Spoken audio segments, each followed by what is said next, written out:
Dhananjay ଗାଧବା sir କାଉଗୁଡ଼ା ସବୁବେଳେ ଚାଷ କଲୁନି sir ଆଗରେ ତ କିଛି କରୁନଥିଲୁ ଆମେ ତ ଟବେରେ ଚାଷ ତ ଏବେ ବର୍ତ୍ତମାନ ନୂଆରେ କଲୁନି ସାର୍ ସେଟା ତ ଆମକୁ ଲାଭ ହେଇଛି କେତେ ସେ ଗଛ ଆକା ଦେଖିଛୁ ସେ ଫଳ ଦେଖୁ ନାହିଁ କିଛି ନାହିଁ ଆମେ ତ ଏବେ ନୂଆରେ ଆରାମ କଲୁ ଆଛୁ ଆମର CIST ତରଫରୁ ଆମର ସାର୍ ମାନେ ଆସିକରି ବୁଝାବୁଝି କଲେ ଏମିତି ବେଟ୍ କରବା ଏମିତି ଲଗାଇବା ଆମେ ନୂଆ ବେଣ୍ଟଟା ଦେବୁ ଆମେ ତୁମେ ଲଗାଇବ କି ବୋଲ ହଁ ସାର୍ ଲଗାଇବୁ ଆମେ ତ ଚାଷୀ ଲୋକ ଚାଷ ନ କଲେ ତ ଆମେ କିଛି ବଞ୍ଚି ପାରିବୁନି ଏବେ ଆଗେ ଧାନ ମାଣ୍ଡିଆ କରୁଥିଲୁ ଧାନ ମାଣ୍ଡିଆ ଲାଭ ଆମେ ଯୋଉ କରବା ଲୋକ କରୁଥିଲେ ଧାନ କି ସୁଆଁ କରବା ଲୋକ କରୁଥିଲେ ଏ ମୋଟର ପାଣି ଟିକେ ଟିକେ କରି କରି କେ ଟିକେ ବାଇଗଣ କି ଟମାଟ କି ମରିଚ ଟିକେ ଟିକେ କରି କରି ଖାଉଥିଲେ ଆଗରେ ସେମିତି ସମସ୍ତେ ଏବେ ଯୋଉ ଆମର ସ୍ୱାସ୍ଥ୍ୟ ତରଫରୁ ଉପରୁ ଯୋଜନା ଚାଲିଛି କରେଣ୍ଟ ଫରେଣ୍ଟ ଆଣି ପାଣି ଯୋଗାଯୋଗ କରି କରି ସବୁ କରବାରୁ ଏବେ ଆମେ ଏ ବର୍ଷେ ସେମାନେ ମାନା ନାହିଁ ମୂଲା ଦେଲେ ଟମାଟ ଦେଲେ ମରିଚ ଦେଲେ ବାଇଗଣ ସବୁ କିଛି ଯାହା କିଛି ବିହନ ଦେଲା ଏ ବର୍ଷ ଟବେରୀ ଚାଷ କରୁଛୁ ସାର୍ ସେ ଟବେରୀ ଚାଷରେ ଆମେ ତ ଲାଭ ବହୁତ ଆମକେ ଚାରଣା ମିଲସି ବୋଲି ଆମେ ବହୁତ ଆଶାରେ ଅଛୁ ଧନାଇ କାଦବା ଆମର ଗାଁ ଇଲାକା ଗୁଡ଼ା ଏଇଟା ପ୍ରଥମ ତର ଆମେ ଜାନୁ ନାହିଁ ବାବୁ କେବେ ଆମେ ଦେଖୁ ନାହିଁ ଆମର ପଞ୍ଚାୟତ କେ ନାହିଁ ଫାଲା କିଏ ବିହନ ବି ଆମେ ଦେଖୁ ନାହିଁ ଆମର ସାର୍ ମନ କହିଲା ସାର୍ ମନାକା କହିଲା ସାର୍ ମନାକା ସବୁ ଜାକିଛି ସାର୍ ମନାକା ବସ ପତର ଜାକିଛି ସାର୍ ମନାକା ଆଣିଦେଲେ 30ଟା ମାଇଜି 30ଟା ଇଏ କର 30ଟା ମା ମନାଛୁ ଆରି 30 ଏକର ଜମି ଅଛି ସକାଳୁ ବାବୁ ଦିନ ସାରା କାମ ଲାଗଲୁନି ଆରେ ସବୁବେଲେ ଆସି ଦେଖଲାଇନି ସବୁବେଲେ ଆସି ପାନି ଚେକ୍ କଲାଇନି ସବୁବେଲେ ଆସି ଜୋରିକେ ଦେଖଲାଇନି କେମିତି କଲେ କେମିତି ହେଇଛି ବେଲେ ବାବୁ ମନାକା ସବୁ ଆସି ଦେଖାଇ ଦେଲା ବାବୁ ମନାକା ଆସି ଆମକେ ସବୁ ଶିଖାଇ ଦେଲା ଲାଭ ହେଇଛି ବେଲେ ଆମେ ଆଶା କଲୁ ଆଜି ବାବୁ କେତେ ପଇସା ପତ୍ର ଆମେ କୁଲି ବୁତି ଲଗାଇ କରି କୁଲି ମଜୁରୀ ଦେଇ କରି ଲଗାଇଲୁ ଆଜି ବାବୁ ଲାଭ ନହେଲେ ଆମେ କେମିତି କରବୁ ବାବୁ ମନ ତ କହିଲା ଆମକେ ଲାଭ ହେଇଛି ଆକା ମଲ୍ଟି ଗାଧବା ଗାଁ ଲାଖାଗୁଡ଼ା ମାନିଗିରି ପଞ୍ଚାୟତ ଗ୍ରୁପ ନା ମା ପାଟକଣ୍ଡା ମୁଁ ସେକ୍ରେଟେରୀ ଅଛି ଟବେରୀ ଚାଷ 15 ଦିନ ପାରା ହେଲାନି ଏତିକା କାମ ଲାଗେ 30 ଏକର ଜମିରେ ଏଟା ପ୍ରଥମ ଥର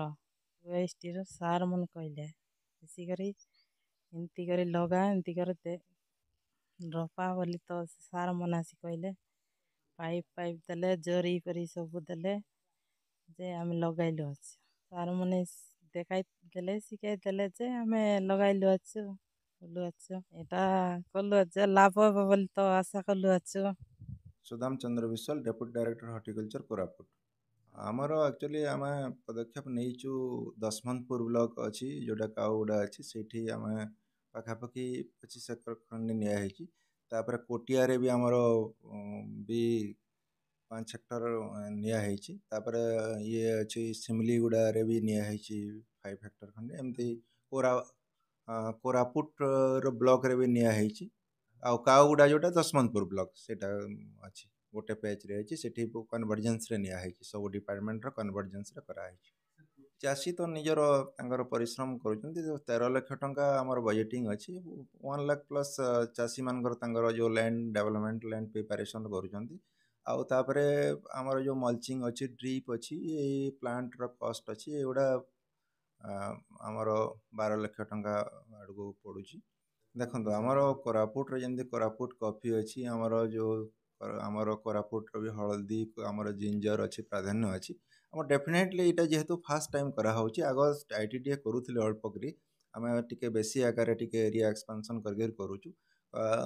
କୋରାପୁଟ ଷ୍ଟ୍ରବେରୀର ସେଇଭଳିଆ ନାଁ ହେବ ବୋଲି ମୁଁ ଭାବୁଛି ଡେଫିନେଟଲି ଆଉ ତାର କ୍ୱାଲିଟି ଅନ୍ୟ ଜିଲ୍ଲାରେ ବି ହେଉଛି ଷ୍ଟ୍ରବେରୀ ବଟ୍ କୋରାପୁଟର ଷ୍ଟ୍ରବେରୀ ଦେଟୁ ପୁଣି ପଟାଙ୍ଗୀର ଯେଉଁ କୋଟିଆ ଏରିଆର ଆଉ ଟିକେ କ୍ୱାଲିଟି ବେଟର୍ ଅଛି ଆଉ ଟୁରିଷ୍ଟ ମାନଙ୍କର ବି ଆଟ୍ରାକ୍ସନ୍ ରହୁଛି ଡେଫିନେଟଲି ତାର ଗୋଟେ ପଜିଟିଭ୍ ଅଛି ଆପଣ ଯେଉଁ ଆଉ ଭାରତମାଲା ଯେଉଁ ରୋଡ଼ ଆସିବ ସେ କମ୍ପ୍ଲିଟ୍ ହେଲା ପରେ ତ ତାର ଡେଫିନେଟଲି ଆଉ ଟିକେ ବି ତାର ପଜିଟିଭନେସ୍ ଆସିବ ଆଉ ଲୋକମାନେ ଆମର ଚାଷୀମାନେ ବେଶୀ ଲାଭ ପାଇବେ ଆମର ନାରାୟଣପାଟଣା ବନ୍ଧୁ ଗାଁରେ ଟେମ୍ପରେଚର୍ ଟିକେ ରହୁଛି ଅଧିକା ଆମେ ସେଇଟା ଟେକଅପ୍ କରି ନୁହଁ ସେଠି ଆଉ ଜୟପୁର ସବ୍ ଡିଭିଜନ୍ ବି ଟୋଟାଲି ଟେକଅପ୍ କରିନୁହିଁ ଆମେ ଏଇଥର ଦଶମନ୍ତପୁର ଆଉ ସିମିଲିଗୁଡ଼ା ଆଉ ପଟାଙ୍ଗୀ এই 3ଟା ବ୍ଲକ ବେଶୀ ଦେଇଛୁ ଅଳ୍ପ କରି କୋରାପୁଟ ବ୍ଲକଟା ନେଇଛୁ ଆଉ ନେକ୍ସଟ ଇୟରକୁ ଆମେ ଲମତାପୁଟ ଏଇଟା ବି ନିଆହେବ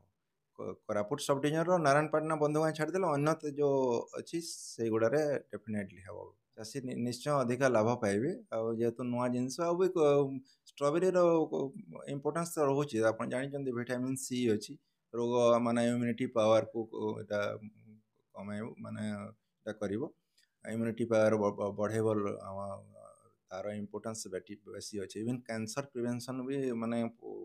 ଷ୍ଟ୍ରବେରୀରେ ଅଛି, ସେଇ ରିସର୍ଚ୍ଚ କଲେ ଜାଣିବେ। ଆଉ ଯେଉଁ ଭେରାଇଟିଟା ଅଛି ୱିଣ୍ଟର ଡନ୍ ଭେରାଇଟି ଆମର ନିଆ ହେଇଛି, ସେଟା ବହୁତ ବଢ଼ିଆ ଭେରାଇଟି, ତାର ଫ୍ଲେଭର